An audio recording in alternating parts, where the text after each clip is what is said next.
মানুষ যখন জন্ম নেয় তখন তার সাথে তার জিহ্বাও জন্ম নেয়। কিছু বছর পরে তার দাঁতও ওঠে, আর বৃদ্ধ অবস্থায় এই দাঁত তার সঙ্গ ছেড়ে চলে যায়, কিন্তু জিহ্বা তখনও সঙ্গ দেয়। কারণ দাঁত কঠোর হয় কিন্তু জিহ্বা কোমল হয়। ঠিক সেরকমই আপনি আপনার অস্তিত্ব বেশি সময় অবধি অক্ষুণ্ণ রাখতে চাইলে আপনাকে জিহ্বার মতো কোমল আর নমনীয় হতে হবে, যাতে যেমনই পরিস্থিতি আপনার সম্মুখে আসুক, চড়াই আসুক বা উতরাই, দুঃখ আসুক অথবা সুখ, ক্ষতি হোক বা লাভই হোক, আপনার অস্তিত্ব যেন না ক্ষুণ্ণ হয়। কঠোর হওয়ার ফলে আপনার ভেঙে পড়ার সম্ভাবনা অনেক বেড়ে যায়। সমস্যা যেমনই হোক, দুঃখ আসুক অথবা সুখ, কোমলতার সাথে সাহসের সাথে তার সম্মুখীন হন। রাধা রাধা। মন্থন। আমরা সবাই এটাই জানি যে অমৃত পাওয়ার জন্য সমুদ্র মন্থন করা হয়েছিল, কিন্তু এর পিছনে যে মহান উদ্দেশ্য ছিল তা বেশিরভাগ লোকই বোঝে না। আজ সেই মহান উদ্দেশ্য আমি আপনাদের বুঝিয়ে বলছি। আমাদের জীবনে এই অমৃত লাভ করার জন্য পথপ্রদর্শক হয় মন্থন, তারপরে আমরা করি প্রতিজ্ঞা, তারপর নিই প্রস্তুতি, যেটা দেবতারা আর অসুরেরা একসাথে করেছিলেন। তারপর আমরা করি চেষ্টা।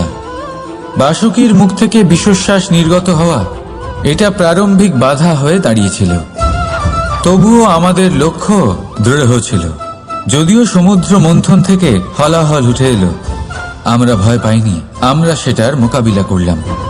ঠিক সেই পথেই যখন আমরা অনেক অমূল্য রত্ন পেলাম, নক্ষত্র পেলাম, সেটার প্রতি আকর্ষিত না হয়ে অমৃত লাভ করার পরেই আমরা শান্ত হলাম। এইভাবে যদি আপনি নিজের জীবনে প্রতিজ্ঞা, প্রস্তুতি, চেষ্টা, দৃঢ় নিশ্চয়, অটল থাকা আর আকর্ষণ থেকে বিরত থাকেন, যদি এইসব গুণ আপনার ভেতরে একত্রিত করে নেন, তাহলে আপনিও আপনার জীবনের অমৃত অবশ্যই লাভ করবেন। রাধা রাধা। মানুষের কোন বিষয়ে অহংকার থাকে? সময়, ক্ষমতা, শরীর আর সম্পত্তি। আর এই চারটেই সর্বদা সঙ্গে থাকে না। কি বিচিত্র ব্যাপার! আপনি নিজেই দেখুন। সময় আজ ভালো হলেও কাল অবশ্যই খারাপ হতে পারে। ক্ষমতা আজ আপনার থাকলেও কাল তা নাও থাকতে পারে। এই শরীরটা তো নশ্বরই বটে। যত আপনি বার্ধক্যের দিকে অগ্রসর হবেন, দুর্বল হতে থাকবেন, সৌন্দর্য ক্ষীণ হতে থাকবে। আর সম্পত্তি আজ আপনার, কাল অন্য কারোর হয়ে যাবে। আর এই সমস্ত নশ্বর জিনিসে মন কেন্দ্রীভূত করতে করতে ব্যক্তি ভুলে যান সেই বিষয়গুলি যা সর্বদা আপনার সাথে থাকবে, আপনার ঢাল হবে, আপনার সম্বল হয়ে থাকবে। আর তা হল আপনার স্বভাব, বুদ্ধি, সৎসঙ্গ আর খাঁটি সম্পর্ক। নিজের স্বভাব শীতল রাখুন, কর্মে বুদ্ধির পরিচয় দিন, সর্বদা ভালো মানুষের সাথে সময় কাটান, আর খাঁটি সম্পর্ক সর্বদা পালন করুন। জীবনে সর্বদা সুখী হবেন। রাধা রাধা। কথায় আছে যে ভাগ্যের খেলা অত্যন্ত বিকট হয়। দেবতারাও বুঝতে পারেন না যে এই খেলা কি। আমরা তো শুধু সাধারণ মানুষ। ঠিক আছে, সিদ্ধান্তের কথা বলি। সিদ্ধান্ত নেওয়া তো আপনারই হাতে আছে। কেন? দেখুন, ভাগ্য আপনার সিদ্ধান্ত পাল্টাতে পারে না, কিন্তু আপনার সিদ্ধান্ত, এটা আপনার ভাগ্য অবশ্যই পাল্টাতে পারে। তাই ভাগ্যের উপরে নির্ভরশীল থাকবেন না। মনোসংযোগ করুন আজকের সিদ্ধান্তের ওপর। শান্ত মনে বিচার করুন, তারপর সিদ্ধান্ত নিন, কারণ এই সিদ্ধান্ত এটা বড়ই গুরুত্বপূর্ণ। আপনার আজকের সিদ্ধান্ত আপনার ভবিষ্যতের কাঠামো। আপনার আজকের এই সিদ্ধান্ত ভবিষ্যতে সৌভাগ্য হতে পারে, আবার দুর্ভাগ্যও হয়ে দাঁড়াতে পারে। সিদ্ধান্ত আপনার। রাধা রাধা। আমরা সবাই মন্দিরে যাই, ঈশ্বরের সামনে হাত জড়ো করে বসি আর নিজের ইচ্ছে প্রকাশ করি। কখনো ভেবেছেন ঈশ্বরের কেমন লাগতে পারে যে আমার ভক্তরা আমার কাছে আসে শুধুমাত্র নিজের ইচ্ছে পূরণের জন্য, আমার সাথে দেখা করতে নয়? অসংখ্য লোক মন্দিরে যান নিজের ইচ্ছে ঈশ্বরকে জানানোর জন্য। যদি তাদের ইচ্ছে পূরণ না হয় তারা হতাশ হয়ে পড়েন। এবার থেকে যখনই আপনি মন্দিরে যাবেন, ঈশ্বরের সামনে বসবেন, হাত জড়ো করবেন আর বলবেন, ধন্যবাদ, ধন্যবাদ ঈশ্বর যে আপনি আমাকে যা দিয়েছেন তাতেই আমি খুশি। শুধু আমাকে পথ দেখাবেন যে কিভাবে আমি নিজের কর্মের দ্বারা, শুধু আমার কর্মের দ্বারা সেই সব পেতে পারি যা আমি চাই। ঈশ্বরের থেকে শুধু চাইতে গেলে তাহলে ঈশ্বরের কাছে নিজেকে অনেক ছোট মনে হবে। কিন্তু যদি নিজের কর্ম করে তারপর ঈশ্বরকে ধন্যবাদ জানান, তাহলে সঠিক রূপে আপনি ঈশ্বর লাভ করবেন। রাধা রাধা। আশ্চর্য ব্যাপার, তাই না? আমাদের সবসময় আমাদের নাম ধরে ডাকা হয়, নাম দিয়েই আমাদের পরিচয়। এই নামই আমাদের ইতিহাসে স্থান বানাতে আমাদের সাহায্য করে। সুনাম অর্জন করতে মানুষ কি না করে থাকে, নামে যাতে কলঙ্ক না লাগে তার জন্য মানুষ কি না করে থাকে। জীবনে আপনি যা পেয়েছেন, অর্থ, সম্পত্তি, সুখ, এই সব কিছুই নামের কাছে মূল্যহীন। নাম সর্বদা উচ্চ স্থানে থাকে। এই নামকরণের অনুষ্ঠান আমাদের কাছে অত্যন্ত গুরুত্বপূর্ণ। এবারে আপনার কি মনে হয় আমি কোন নামের কথা বলছি? সেই নাম যা আমরা জন্ম থেকে পেয়েছি? না, আমি সেই নামের কথা বলছি যা আমরা নিজের কর্ম দ্বারা অর্জন করেছি। যা জন্মের সময় পেয়েছি তা মৃত্যুর সাথে চলে যাবে, কিন্তু যে নাম কর্মের দ্বারা অর্জন করেছি সেটা আমাদের অমর করবে। মাতা পিতা আমাদের জন্ম দেয়, জন্মের সাথে সম্পর্ক দেয়। সমাজ থেকে পাই বন্ধু, প্রকৃতি থেকে পাই খাদ্য। যদি এমন কিছু থাকে যা আমরা নিজের যোগ্যতায় পাই, তা হলো আমাদের কর্মের ফল। সেই নাম যা আমরা আমাদের কর্মের দ্বারা অর্জন করেছি। তাই সর্বদা ভালো কর্ম করুন আর আমার সাথে ভালোবেসে বলুন, রাধা রাধা। মানুষ বড়ই বিচিত্র প্রাণী, সব সময় লড়াই করতে থাকে, সব সময় চেষ্টা করে যাতে সেই শ্রেষ্ঠ হয়, চেষ্টা করে যাতে তার সামনে সবার মাথা নত হয়। তাই সবার আগে শক্তি অর্জন করার চেষ্টা করে। সে শক্তি অর্জন করেও নেয় আর তারপর ভয় দেখিয়ে সবাইকে নিজের সামনে নত করে। কিন্তু একটা গুরুত্বপূর্ণ কথা ভুলে যায়, বুঝতেই পারে না। দেখুন, আমি আপনাকে একটা উদাহরণ দিই। আপনি নিশ্চয়ই বৃক্ষ এবং তার ডালপালা দেখেছেন, যা ফলের ভারে নিচু হয়ে যায়। ফল পড়ে গেলে আবার সে উঠে যায়, তারপর আরো একটা ফল হয়, সেটাও পড়ে গেলে আবার উঠে যায়। সর্বদা নত থাকে না। কখনো হাঁটতে গিয়ে আপনি নিশ্চয়ই দেখে থাকবেন যে আপনার পা কোনো ফুলের ওপরে পড়লে তা নত হয়ে যায়, কিন্তু যেই আপনি পা সরাবেন সেই ফুল আবার উঠে দাঁড়ায়। একটা অত্যন্ত গুরুত্বপূর্ণ কথা মনে রাখবেন, যে শির ভয়ভীত হয়ে আপনার সামনে নত হয়, সেই শিরই বিরোধিতা করতে সবার আগে দাঁড়াবে। আপনি জিতে নিন, সবাইকে জিতে নিন, কিন্তু ক্ষমতার দ্বারা নয়। তাদের জিতুন প্রেমের সাহায্যে। রাধা রাধা। ঈশ্বর লতা পাতাকে দাঁড়িয়ে থাকার শক্তি দেননি, ঈশ্বর এই শক্তি দিয়েছেন বৃক্ষকে। এই লতাপাতা বৃক্ষের সাহায্যে দাঁড়িয়ে থাকে, তাতেই বিকশিত হয়। এবার এই লতাপাতা দুই ধরনের হয়।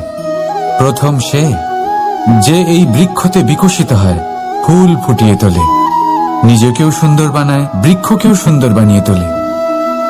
দ্বিতীয় সে যে বৃক্ষকে পুরোপুরি শুকিয়ে দেয়, তার প্রাণ শক্তি তার থেকে কেড়ে নেয়। রাধা রাধা। কখনো আপনি কোনো কুমোরকে দেখেছেন যারা মাটির পাত্র বানায়? প্রথমে সে ভিজে মাটি মাখে, তারপর তাকে গড়ে, তারপর তাকে চাকায় দিয়ে সঠিক আকার দেয়।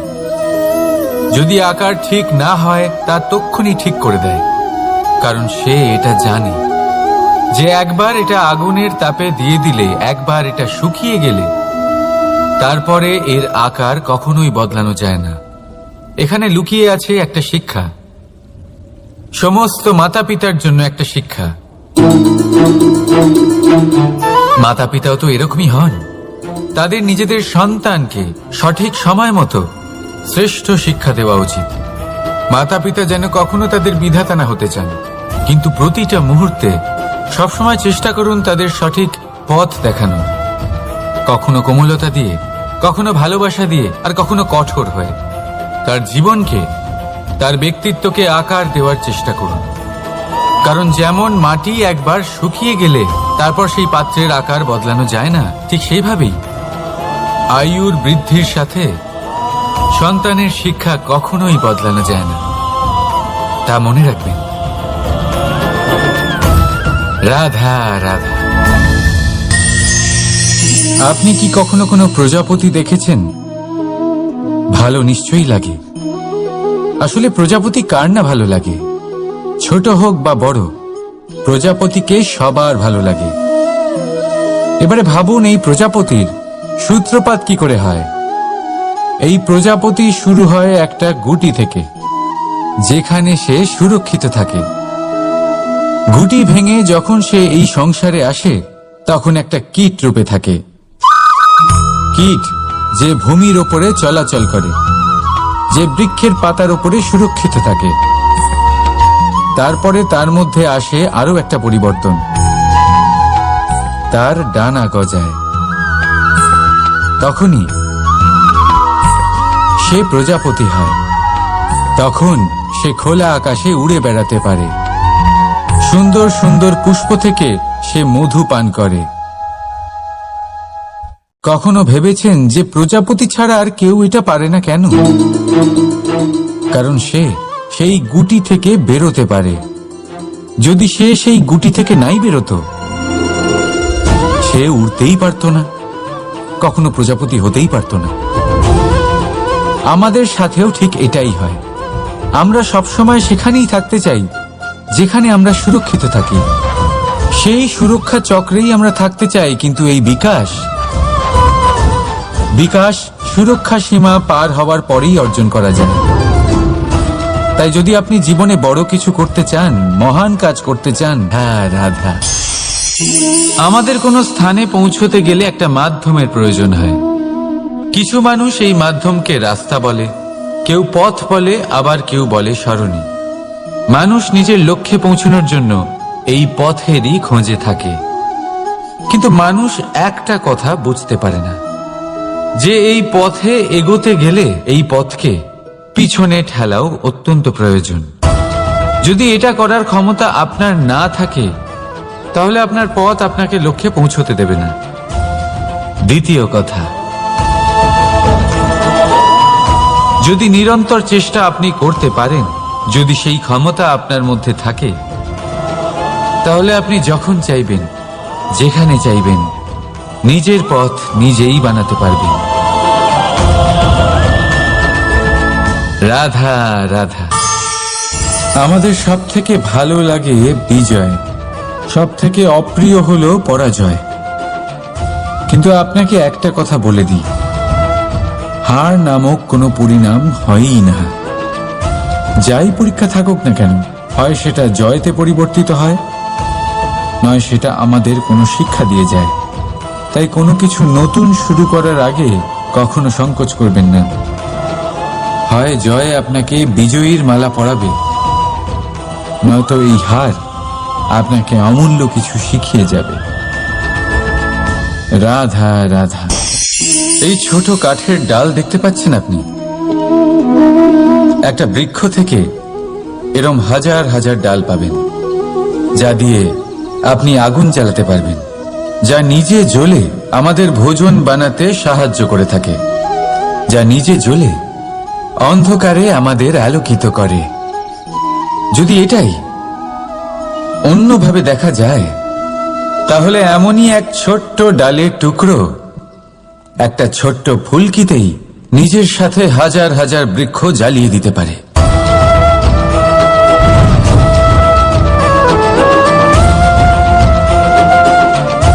পার্থক্য কোথায়? পার্থক্য হলো শুধু দৃষ্টিভঙ্গিতে, মানসিকতায়। যদি এই মন শীতল রাখেন, শান্ত রাখেন, তাহলে অসংখ্য মানুষের জীবন আলোকিত করবেন।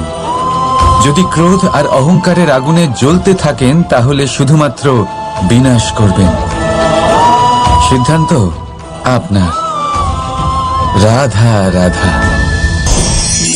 আজ বিজয়া দশমী, সেই দিন যবে শ্রীরাম রাবণকে বধ করেছিলেন। এ হলো সেই দিন যেদিন শ্রীরাম লঙ্কা জয় করেছিলেন। লোকে বলে এটা খারাপের বিরুদ্ধে ভালোর জয়ের প্রতীক।